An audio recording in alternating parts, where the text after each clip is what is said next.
یہ اللہ سے توفیق مانگنے کی ضرورت ہے۔ اور یاد رکھیں اس کے اندر مال، وقت انہی لوگوں کا لگتا ہے جن کو اللہ منتخب فرماتا ہے۔ اگر ہمارے پاس مال موجود ہے، اس کے باوجود ہم حج پر نہیں جا رہے، ہمارا مال نہیں لگ رہا حج کے اوپر، تو پھر اللہ رب العزت کے سامنے توبہ طائب ہونے کی ضرورت ہے اور اللہ سے مانگنے کی ضرورت ہے کہ اللہ مجھے توفیق عطا فرما دے، میں تیرے گھر کا حج کروں۔ اور حج کے اوپر اللہ رب العزت نے کتنے بڑے بڑے انعامات رکھے ہیں۔ فرمایا عبداللہ ابن عمر رضی اللہ تعالیٰ عنہ مرض وفات کے اندر تھے، وہ اپنے بیٹوں کو بلایا انہوں نے اور کہا کہ بیٹا میری بات سنو، آخری روایت میں تمہیں سنا رہا ہوں،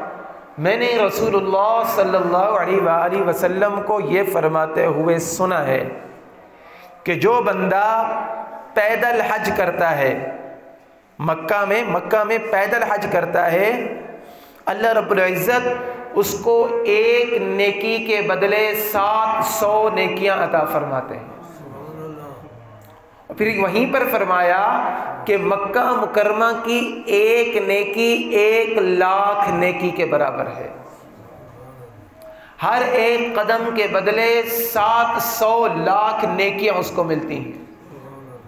اور پھر جو مکہ کے اندر چلے گا تقریباً 12 کلومیٹر کا یہ احاطہ ہے،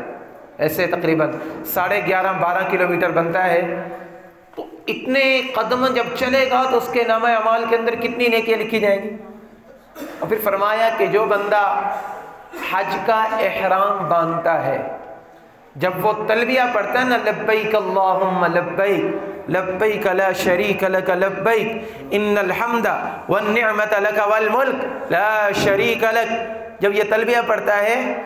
اس کے دائیں جانب جہاں تک زمین ختم ہوتی ہے جتنی مخلوقات ہیں وہ ساری کی ساری اس کے ساتھ تلبیہ پڑھتی ہیں اور ساری کی ساری اس کے لیے دعائے مغفرت کرتی ہیں۔ اس کی مشرق کی جانب، مغرب کی جانب، دائیں اور بائیں دونوں جانب جتنی مخلوقات ہوتی ہیں ساری کی ساری اس کے لیے دعائیں کرنے کے لیے لگ جاتی ہیں۔ اور پھر فرمایا کہ جب یہ آدمی حاجی آدمی حج کا احرام باندھ لیتا ہے، اسی دن شام کے وقت اس کے جتنے گناہ ہوتے ہیں جیسے سورج غروب ہوتا ہے، اس کے سارے گناہوں کو معاف کر دیا جاتا ہے۔ اور حدیث پاک کے اندر آتا ہے کہ اب حج نہیں کیا اس نے، حج سے پہلی شام کو وہ ایسے ہو جاتا ہے جیسے ماں کے پیٹ سے اب پیدا ہوا ہے۔ اور جب آدمی رمی کرتا ہے وہاں پر پتھر مارتا ہے، کنکر مارتا ہے، حدیث پاک کے اندر آتا ہے کہ ایسے کبیرہ گناہ جن کی وجہ سے اس کے اوپر جہنم واجب ہو چکی تھی، یہ رمی مارنے کی وجہ سے ہر رمی کے بدلے اللہ رب العزت اس کے ایسے کبیرہ گناہوں کو معاف فرما دیتا ہے۔ اور حدیث پاک کے اندر آتا ہے کہ جو آدمی حج کرتا ہے، حج ادا کر کے آتا ہے، قیامت کے دن اللہ رب العزت اس کو 400 آدمیوں کے بارے میں سفارش کا حق عطا فرما دیں گے۔ ایسے 400 آدمی جن کے اوپر جہنم واجب ہو چکی ہوگی، جہنم کا فیصلہ ہو چکا ہوگا، فرشتے ان کو جہنم کی طرف گھسیٹ کر لے کر جا رہے ہوں گے، حاجی آدمی آ کر کہے گا اللہ میں سفارش کرتا ہوں ان کو جنت کے اندر بھیج دے۔ حدیث کے اندر آتا ہے کہ اللہ رب العزت اس حاجی کی برکت سے 400 آدمیوں کی مغفرت فرما دے گا۔ تو یہ اللہ رب العزت نے اس کے اوپر بڑے انعامات رکھے ہیں۔ اس لیے میرے عزیزوں، ہم میں سے کافی سارے آدمی ایسے ہیں کہ جن کے اوپر حج فرض ہے، ہم دنیا کے باقی سارے کاموں کے لیے جیسے پیسے نکال سکتے ہیں، اگر ہمارے پاس پیسے موجود ہیں، ہمارے پاس باقی کاموں کے لیے پیسے موجود ہیں، تو پہلے ہمارے اوپر جو حج اگر فرض ہو چکا ہے تو اس کو ادا کرنا ضروری ہے۔ یہ 12 لاکھ روپیہ اگر ہمارے اکاؤنٹ میں سے چلا جائے گا، ہمارے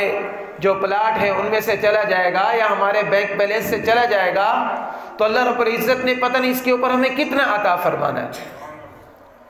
تو جس مسلمان کے اوپر حج فرض ہو چکا ہے،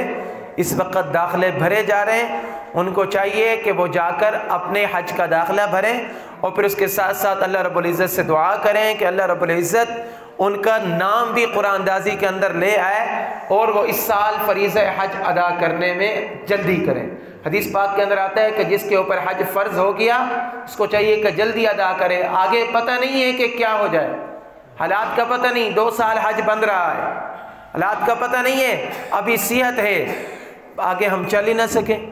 ابھی مال ہے اگلے سال ہمارے پاس مال ہی نہ ہو،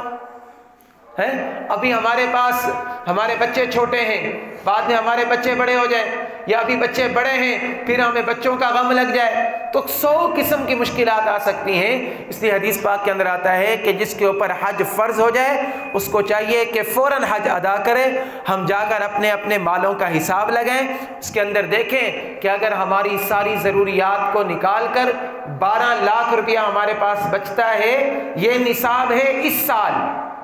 سن 2023 کا بتا رہا ہوں میں، یہ اس سال حج کا نصاب ہے پاکستان کے اندر۔ 12 لاکھ روپے اگر کسی کے پاس موجود ہے تو اس کو چاہیے کہ جا کر حج کا داخلہ بھرے۔ یہ زمینیں پلاٹ وغیرہ بعد میں لے لیں، اللہ رب العزت بعد میں دے دے گا، اور اگر نہیں ہے تو اس کے اوپر حج فرض نہیں ہے، اس کو ٹینشن لینے کی ضرورت نہیں ہے۔ اللہ رب العزت سے دعا کریں کہ اللہ رب العزت ہم میں سے جس کے اوپر حج فرض ہے اس کو حج ادا کرنے کی توفیق عطا فرمائے،